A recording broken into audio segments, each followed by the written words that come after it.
பைமோட்டோ mobile app. நீங்கள் வீட்டுக்கு தேவையான க்ராசரிஸ் ஐட்டம் எல்லாம் பெஸ்ட்டான ப்ராடக்டாக வாங்கணும் அப்படின்னா பைமோட்டோ மொபைல் ஆப்பில் பர்ச்சேஸ் பண்ணுங்கள். அதர் ஆப்பை கம்பேர் பண்ணும்போது இந்த ஆப்பில் எல்லாமே சீப் அண்ட் பெஸ்ட்டாக கிடைக்கிது.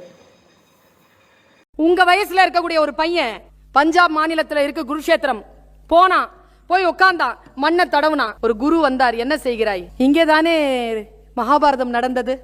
சிரித்தார் குரு. மகாபாரதம் படிச்சிட்டியா? படிச்சுட்டேன். யாருக்கும் நடந்தது? பாண்டவருக்கும் கௌரவ். யார் பாண்டவர்கள், யார் கௌரவர்கள்?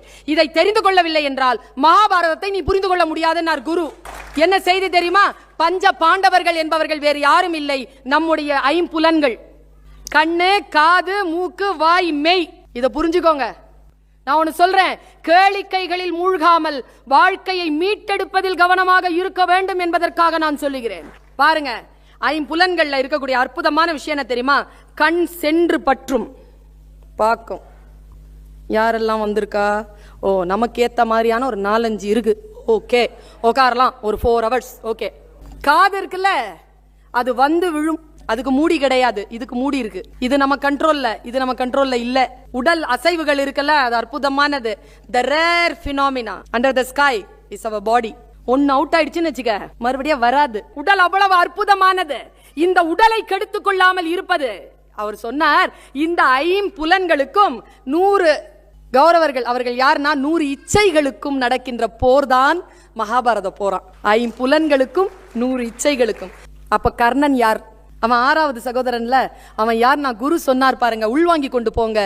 அந்த கர்ணன் இருக்கான்ல, அந்த 6வதுங்கிறது என்னன்னா மனசாட்சியா. அந்த மனசாட்சி எப்பவுமே இச்சைகள் பக்கம் தான் நிக்குமா. நின்னு சொல்லுமா, நான் ஏன் குடிக்கிறேன் தெரியுமா? நான் ஏன் இந்த மாதிரி ஆடுறேன் தெரியுமா? ஏன்னா எனக்கு பிடிக்குது. நான் ஏன் பொண்டாட்டி அடிக்கிறேன் தெரியுமா? அவ வாய் சரியில்லை. நான் ஏன் குழந்தைங்களை அடிக்கிறேன் தெரியுமா? அவன் நடத்த சரியா. நான் ஏன் கெட்ட வார்த்தை பேசுறேன் தெரியுமா? என் முன்னால இருக்கிறவன் தான் என்னுடைய ஆயுதத்தை தீர்மானிக்கிறான். இப்படிலாம் அது சாட்சி சொல்லிக்கிட்டே இருக்கும். தான் எவ்வளோ அநியாயம் பண்ணாலும். அதுக்கு பேர் தான் கர்ணனா. அப்போ வயசானவங்க மன்னிக்கணும்.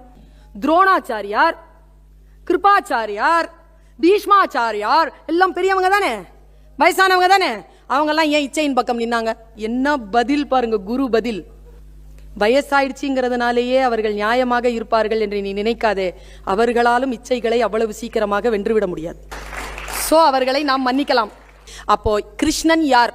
மகாபாரதத்துல கிருஷ்ணன் யார்? தேரோட்டி தானே. பார்த்த சாரதி. சாரதினா டிரைவர்.